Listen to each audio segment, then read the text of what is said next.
വിശുദ്ധ ലൂക്ക എഴുതിയ സുവിശേഷം 9-ാം അധ്യായം. അപ്പസ്തോലന്മാരെ അയക്കുന്നു. അവൻ 12 പേരെയും വിളിച്ച് സകല പിശാചുക്കളുടെയും മേൽ അവർക്ക് അധികാരവും ശക്തിയും കൊടുത്തു.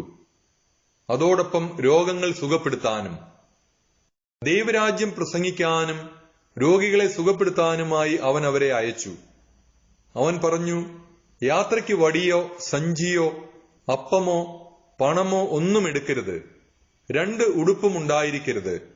നിങ്ങൾ ഏത് വീട്ടിൽ പ്രവേശിക്കുന്നുവോ അവിടെ താമസിക്കുക. അവിടെ നിന്ന് പുറപ്പെടുകയും ചെയ്യുക. നിങ്ങളെ സ്വീകരിക്കാതിരിക്കുന്നവരുടെ പട്ടണത്തിൽ നിന്ന് പോകുമ്പോൾ അവർക്കെതിരെ സാക്ഷ്യത്തിനായി നിങ്ങളുടെ കാലിലെ പൊടി തട്ടിക്കളയുവിൻ. അവർ പുറപ്പെട്ട് ഗ്രാമങ്ങൾ തോറും ചുറ്റി സഞ്ചരിച്ച് സുവിശേഷം പ്രസംഗിക്കുകയും എല്ലായിടത്തും രോഗശാന്തി നൽകുകയും ചെയ്തു. ഹെറോദേസിന്റെ ഉത്കണ്ഠ. സംഭവിച്ചതെല്ലാം കേട്ട് ഹെറോദേസ് രാജാവ് പരിഭ്രാന്തനായി. എന്തെന്നാൽ യോഹന്നാൻ മരിച്ചവരിൽ നിന്ന് ഉയർപ്പിക്കപ്പെട്ടിരിക്കുന്നു എന്ന് ചിലരും, ഏലിയ പ്രത്യക്ഷപ്പെട്ടിരിക്കുന്നു എന്ന് മറ്റു ചിലരും, പണ്ടത്തെ പ്രവാചകന്മാരിൽ ഒരുവൻ ഉയർത്തു വന്നിരിക്കുന്നു എന്ന് വേറെ ചിലരും പറഞ്ഞിരുന്നു. ഹെറോദേസ് പറഞ്ഞു, ഞാൻ യോഹന്നാനെ ശിരച്ഛേദം ചെയ്തു. പിന്നെ ആരെക്കുറിച്ചാണ് ഞാൻ ഇക്കാര്യങ്ങൾ കേൾക്കുന്നത്? അവൻ ആരാണ്? അവനെ കാണാൻ ഹെറോദേസ് ആഗ്രഹിച്ചു. അപ്പം വർദ്ധിപ്പിക്കുന്നു. അപ്പോസ്തലന്മാർ മടങ്ങി വന്ന് തങ്ങൾ ചെയ്തതെല്ലാം യേശുവിനെ അറിയിച്ചു. അവൻ ബേത്സയിദ എന്ന പട്ടണത്തിലേക്ക് അവരെ കൂട്ടിക്കൊണ്ടുപോയി. ഇതറിഞ്ഞ് ജനങ്ങൾ അവന്റെ പിന്നാലെ ചെന്നു. അവൻ അവരെ സ്വീകരിച്ച് ദൈവരാജ്യത്തെപ്പറ്റി അവരോട് പ്രസംഗിക്കുകയും രോഗശാന്തി ആവശ്യമായിരുന്നവരെ സുഖപ്പെടുത്തുകയും ചെയ്തു. പകൽ അസ്തമിച്ചു തുടങ്ങിയപ്പോൾ 12 പേരും അടുത്തുവന്ന് അവനോട് പറഞ്ഞു, നാം വിജനപ്രദേശത്തായതുകൊണ്ട് ഗ്രാമങ്ങളിലും നാട്ടിൻപുറങ്ങളിലും പോയി താമസിക്കുന്നതിനും ഭക്ഷണ സാധനങ്ങൾ വാങ്ങുന്നതിനും ജനങ്ങളെ പറഞ്ഞയക്കുക. അവൻ പ്രതിവചിച്ചു, നിങ്ങൾ അവർക്ക് ഭക്ഷണം കൊടുക്കുവിൻ. അവർ പറഞ്ഞു, ഞങ്ങളുടെ പക്കൽ 5 അപ്പവും 2 മത്സ്യവും മാത്രമേയുള്ളൂ. ഈ ജനങ്ങൾക്കെല്ലാവർക്കും ഭക്ഷണം നൽകണമെങ്കിൽ ഞങ്ങൾ പോയി വാങ്ങിക്കൊണ്ടുവരണം. അവിടെ ഏകദേശം 5000 പുരുഷന്മാരുണ്ടായിരുന്നു. അവൻ ശിഷ്യന്മാരോട് പറഞ്ഞു, 50 വീതം പന്തികളായി ജനങ്ങളെ ഇരുത്തുവിൻ. അവർ അങ്ങനെ ചെയ്തു. എല്ലാവരെയും ഇരുത്തി. അപ്പോൾ അവൻ ആ 5 അപ്പവും 2 മീനും എടുത്ത് സ്വർഗത്തിലേക്ക് കണ്ണുകൾ ഉയർത്തി അവ ആശീർവദിച്ച് മുറിച്ച് ജനങ്ങൾക്ക് വിളമ്പാനായി ശിഷ്യന്മാരെ ഏൽപ്പിച്ചു. എല്ലാവരും ഭക്ഷിച്ച് തൃപ്തരായി. ബാക്കി വന്ന കഷ്ണങ്ങൾ 12 കുട്ട നിറയെ അവർ ശേഖരിച്ചു. പത്രോസിന്റെ വിശ്വാസ പ്രഖ്യാപനം. ഒരിക്കൽ അവൻ തനിയെ പ്രാർത്ഥിക്കുകയായിരുന്നു. ശിഷ്യന്മാരും അവന്റെ കൂടെ ഉണ്ടായിരുന്നു. അപ്പോൾ അവൻ ചോദിച്ചു, ഞാൻ ആരെന്നാണ് ജനങ്ങൾ പറയുന്നത്? അവർ മറുപടി നൽകി, ചിലർ സ്നാപക യോഹന്നാൻ എന്നും മറ്റു ചിലർ ഏലിയ എന്നും വേറെ ചിലർ പൂർവ്വ പ്രവാചകന്മാരിൽ ഒരാൾ ഉയർത്തിരിക്കുന്നു എന്നും പറയുന്നു. അപ്പോൾ അവൻ ചോദിച്ചു, ഞാൻ ആരെന്നാണ് നിങ്ങൾ പറയുന്നത്? പത്രോസ് ഉത്തരം നൽകി, നീ ദൈവത്തിന്റെ ക്രിസ്തുവാണ്. പീഡാനുഭവവും ഉദ്ധാനവും 1-ാം പ്രവചനം. ഇക്കാര്യം ആരോടും പറയരുതെന്ന് കർശനമായി നിരോധിച്ചതിനു ശേഷം അവൻ അരുളി ചെയ്തു, മനുഷ്യപുത്രൻ വളരെയേറെ സഹിക്കുകയും ജനപ്രമാണികൾ, പുരോഹിത പ്രമുഖന്മാർ, നിയമജ്ഞർ എന്നിവരാൽ തിരസ്കരിക്കപ്പെടുകയും വധിക്കപ്പെടുകയും 3-ാം ദിവസം ഉയർപ്പിക്കപ്പെടുകയും ചെയ്യേണ്ടിയിരിക്കുന്നു. അവൻ എല്ലാവരോടുമായി പറഞ്ഞു, ആരെങ്കിലും എന്നെ അനുഗമിക്കാൻ ആഗ്രഹിക്കുന്നെങ്കിൽ അവൻ തന്നെ തന്നെ പരിത്യജിച്ച് അനുദിനം തന്റെ കുരിശും എടുത്തുകൊണ്ട് എന്നെ അനുഗമിക്കട്ടെ. സ്വന്തം ജീവൻ രക്ഷിക്കാൻ ആഗ്രഹിക്കുന്നവൻ അത് നഷ്ടപ്പെടുത്തും. എന്നെ പ്രതി സ്വജീവൻ നഷ്ടപ്പെടുത്തുന്നവൻ അതിനെ രക്ഷിക്കും. ഒരുവൻ ലോകം മുഴുവൻ നേടിയാലും തന്നെ തന്നെ നഷ്ടപ്പെടുത്തുകയോ നശിപ്പിക്കുകയോ ചെയ്താൽ അവൻ എന്ത് പ്രയോജനം? ഒരുവൻ എന്നെക്കുറിച്ചോ എന്റെ വചനങ്ങളെക്കുറിച്ചോ ലജ്ജിച്ചാൽ അവനെക്കുറിച്ച് മനുഷ്യപുത്രനും തന്റെയും പിതാവിന്റെയും വിശുദ്ധ ദൂതന്മാരുടെയും മഹത്വത്തിൽ വരുമ്പോൾ ലജ്ജിക്കും.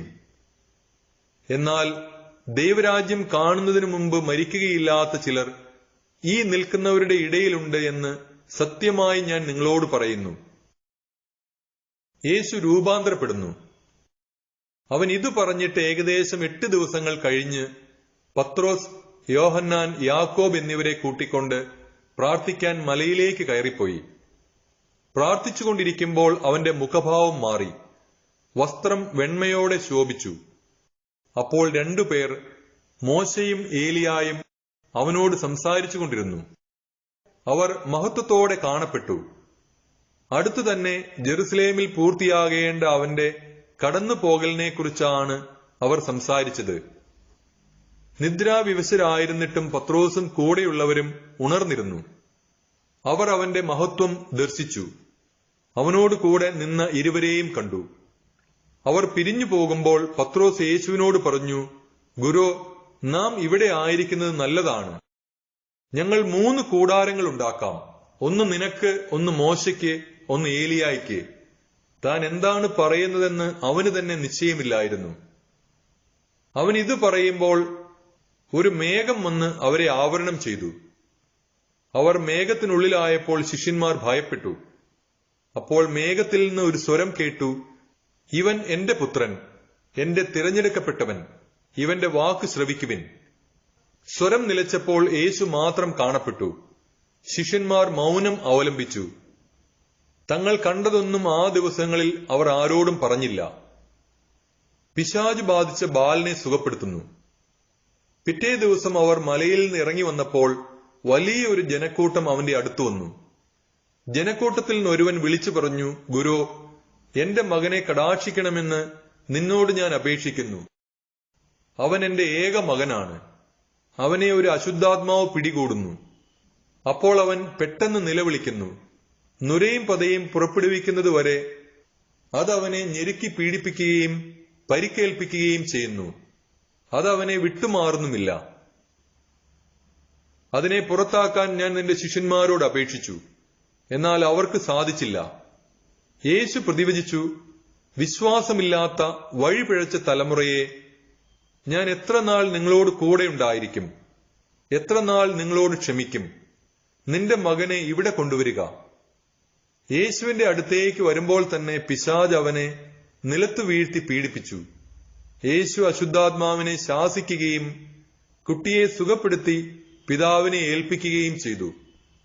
ദൈവത്തിന്റെ മഹത്തായ ശക്തിയെക്കുറിച്ച് എല്ലാവരും അത്ഭുതപ്പെട്ടു. പീഡാനുഭവത്തെക്കുറിച്ച് 2-ാം പ്രവചനം.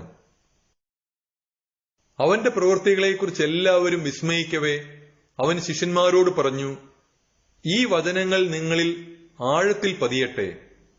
മനുഷ്യപുത്രൻ മനുഷ്യരുടെ കൈകളിൽ ഏൽപ്പിക്കപ്പെടാൻ പോകുന്നു.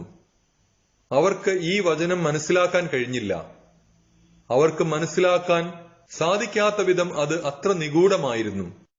അതേപ്പറ്റി അവനോട് ചോദിക്കാൻ അവർ ഭയപ്പെട്ടു. ആരാണ് വലിയവൻ? തങ്ങളിൽ വലിയവൻ ആരാണ് എന്നവർ തർക്കിച്ചു. അവരുടെ ഹൃദയവിചാരങ്ങൾ അറിഞ്ഞ യേശു ഒരു ശിശുവിനെ എടുത്ത് അടുത്തു നിർത്തി. അവരോട് പറഞ്ഞു, എന്റെ നാമത്തിൽ ഈ ശിശുവിനെ സ്വീകരിക്കുന്ന ഏവനും എന്നെ സ്വീകരിക്കുന്നു. എന്നെ സ്വീകരിക്കുന്നവൻ എന്നെ അയച്ചവനെ സ്വീകരിക്കുന്നു. നിങ്ങളിൽ ഏറ്റവും ചെറിയവൻ ആരോ അവനാണ് നിങ്ങളിൽ ഏറ്റവും വലിയവൻ. നിങ്ങൾക്കെതിരല്ലാത്തവൻ നിങ്ങളുടെ ഭാഗത്താണ്. യോഹന്നാൻ പറഞ്ഞു, ഗുരു, നിന്റെ നാമത്തിൽ പിശാചുക്കളെ പുറത്താക്കുന്ന ഒരാളെ ഞങ്ങൾ കണ്ടു. അവൻ ഞങ്ങളോടൊപ്പം നിന്നെ അനുഗമിക്കാത്തതുകൊണ്ട് ഞങ്ങൾ അവനെ തടഞ്ഞു. യേശു പറഞ്ഞു, അവനെ തടയേണ്ട. എന്തെന്നാൽ നിങ്ങൾക്കെതിരല്ലാത്തവൻ നിങ്ങളുടെ ഭാഗത്താണ്. സമരിയാക്കാരുടെ തിരസ്കാരം. തന്റെ ആരോഹണത്തിന്റെ ദിവസങ്ങൾ പൂർത്തിയായിക്കൊണ്ടിരിക്കവേ അവൻ ജെറുസലേമിലേക്ക് പോകാൻ ഉറച്ചു. അവൻ തനിക്ക് മുമ്പേ ഏതാനും ദൂതന്മാരെ അയച്ചു. അവനു വേണ്ട ഒരുക്കങ്ങൾ ചെയ്യാൻ അവർ സമരിയാക്കാരുടെ ഒരു ഗ്രാമത്തിൽ പ്രവേശിച്ചു. അവൻ ജെറുസലേമിലേക്ക് പോവുകയായിരുന്നതുകൊണ്ട് അവർ അവനെ സ്വീകരിച്ചില്ല. ഇത് കണ്ടപ്പോൾ ശിഷ്യന്മാരായ യാക്കോബും യോഹന്നാനും പറഞ്ഞു, കർത്താവേ, സ്വർഗത്തിൽ നിന്ന് അഗ്നി ഇറങ്ങി ഇവരെ നശിപ്പിക്കട്ടെ എന്ന് ഞങ്ങൾ പറയട്ടെയോ? അവൻ തിരിഞ്ഞ് അവരെ ശാസിച്ചു. അവർ മറ്റൊരു ഗ്രാമത്തിലേക്ക് പോയി. ശിഷ്യത്വം ആവശ്യപ്പെടുന്ന ത്യാഗങ്ങൾ. അവർ പോകും വഴി ഒരുവൻ അവനോട് പറഞ്ഞു, നീ എവിടെ പോയാലും ഞാൻ നിന്നെ അനുഗമിക്കും. യേശു പറഞ്ഞു, കുറുനരികൾക്ക് മാളങ്ങളും ആകാശത്തിലെ പക്ഷികൾക്ക് കൂടുകളുമുണ്ട്, മനുഷ്യപുത്രന് തല ചായ്ക്കാൻ ഇടമില്ല. അവൻ വേറൊരുവനോട് പറഞ്ഞു, എന്നെ അനുഗമിക്കുക. അവൻ പറഞ്ഞു, കർത്താവേ, ഞാൻ ആദ്യം പോയി എന്റെ പിതാവിനെ സംസ്കരിക്കാൻ അനുവദിച്ചാലും. അവൻ പറഞ്ഞു, മരിച്ചവർ തങ്ങളുടെ മരിച്ചവരെ സംസ്കരിക്കട്ടെ, നീ പോയി ദൈവരാജ്യം പ്രസംഗിക്കുക. മറ്റൊരുവൻ പറഞ്ഞു, കർത്താവേ, ഞാൻ നിന്നെ അനുഗമിക്കാം, പക്ഷേ ആദ്യം പോയി എന്റെ വീട്ടുകാരോട് വിട വാങ്ങാൻ അനുവദിക്കണം. യേശു പറഞ്ഞു, കലപ്പയിൽ കൈവച്ചിട്ട് പിന്തിരിഞ്ഞു നോക്കുന്ന ഒരുവനും സ്വർഗരാജ്യത്തിന് യോഗ്യനല്ല.